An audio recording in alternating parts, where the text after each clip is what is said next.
top of the hoops. I ball, I shoot, swoosh. An unbelievable year, an unbelievable run, and we ran into a buzzsaw on a particular day. But overall, we'll look back in time. These guys, they're all seniors.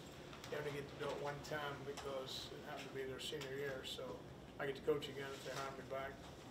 With that said, this is a heck of a group. They're not all in here, but we'll spend some time on the way back talking about that. You mentioned trying to kind of weather the storm with them earlier with their shooting in the third quarter. Is that where that kind of? I don't know if you noticed, we got foul trouble, so we changed to the zone, which we don't even know how to spell at Southern, but we went ahead and ran it. We have worked on it all year, to be honest with you. Thought we'd use it any time we needed it. Didn't help that Justin, as you'll talk to in a minute, was hammered by the injury from yesterday. He showed a lot of guts. Most people wouldn't play on that injury, but you know, it's not an excuse, and we know there are no excuses because we believe in if it's an excuse, and every excuse is a good excuse, it's still just an excuse.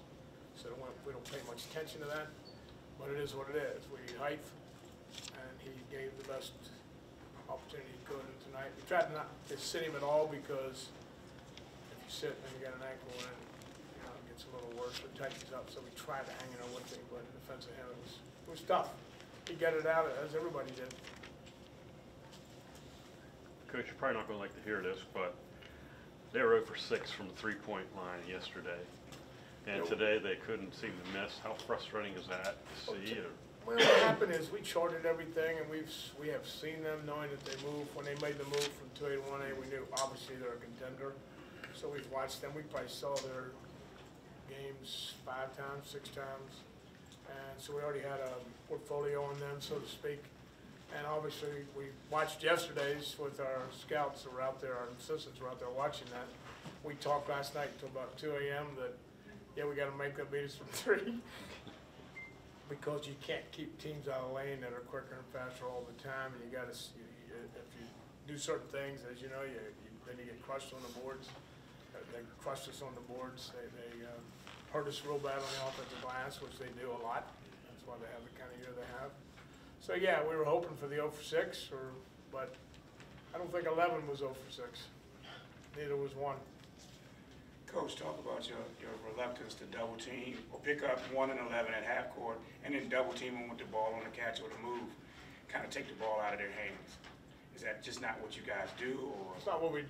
It's not that we don't do that. It's not that. It's just we don't have the ability to do that. What you're asking is something you would do in a college adjustment because we don't have that kind of speed or athleticism. Play it straight up because if you don't, then somebody else is hurting you, or they're just killing you on the glass. So it's a 3 or it's a layup. Pick your poison when they're shooting it that well. I mean, we tried to change people. The best defender in our entire area is sitting beside me. He shot over him, so those things happen. I mean, the kid probably missed 8 or 10 shots all night, and I'm sure he made a hand. So what do you do when they're getting in a rhythm, getting downhill, uncontested, unmolested? What do you do to address that? Depends on how many people they got around them based on who you're playing. In Lake Clifton's case, they have all the answers. So if they have kids that good and he's 6'4", we're playing a lot smaller. Our biggest kid's on crutches on the sideline. He would have been a factor in that whole mentality as far as the boards, but that sounds like an excuse. So there's not a whole lot you can do. You can back off, let him shoot the 3, get closer, he's going to drop it by you. If he does, he's going to get on the glass. And there's not much of an answer to that, to be honest with you, without being silly. Probably going to get a red beat. Todd, do you care to comment about the career you've had at Southern and this team in particular this year? I know it's not the way you want it to end, but after today, when you look back on it, you have to be awful proud about what you guys have accomplished. Yeah, it was an amazing experience here at Southern. I'm just thankful for all the guys that worked so hard and came all this way to help me and themselves throughout this year and season. Just got to keep telling the juniors to keep working, work harder than we have ever done before so they can get back here, hopefully win it next year. How frustrating was it to be on the court and see their shooting display? Oh, it's very frustrating.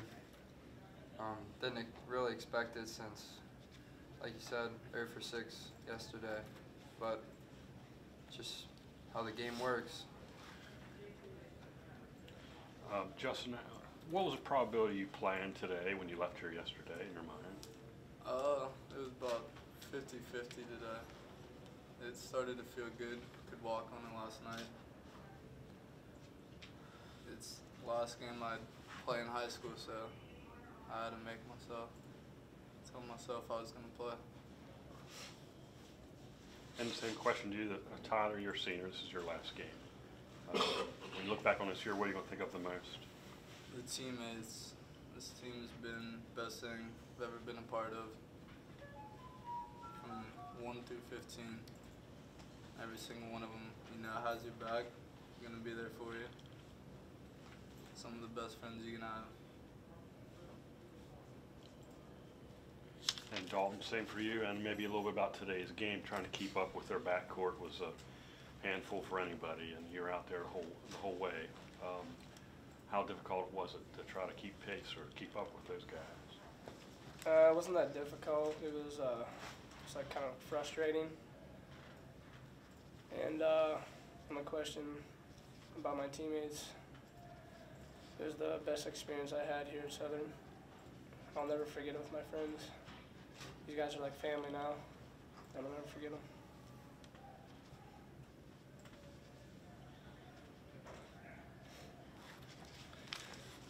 I thought I saw you in a zone, but I had to shake my head. There in the second half, I didn't know I'd ever see you guys play a zone, but I guess that shows just what you're trying to throw up to maybe stop something, because it was just the other day they making all kinds of varieties, fallaways. That one to start the third quarter was absolutely. Let's face it, that's just luck. He's not going to make that at a very high percentage, but no disrespect to the kid that shot it, but that's career longer, so it doesn't matter who shoots it. It just happened to go in. Overall, we went zone because we were in big time foul trouble. And try to box out, try to keep them off the glass, and everybody knows that when you go zone, especially 1-3-1, it's harder to take care of the glass. And the glass, we were getting hurt on the glass to start with. Second part of that, we put a 1-3-1 out there, which we practice all the time to get people to try to match on the perimeter. And it didn't matter how we matched it, they still made shots. So they hurt us in the 1-3-1, they hurt us in our man. Let's face it, today's day, when the cards went their direction, we didn't have answers. And yes, we played zone. That's the third time this year. First time we used it 1 possession, second time we used it about 3 possessions. And today, we tried it for a while to save injured Justin down here and to make sure that we try to get Corey Ashby 44 for us without a third foul when you still think you have a chance, even though they're shooting it that well. Any other questions? Thank you, guys.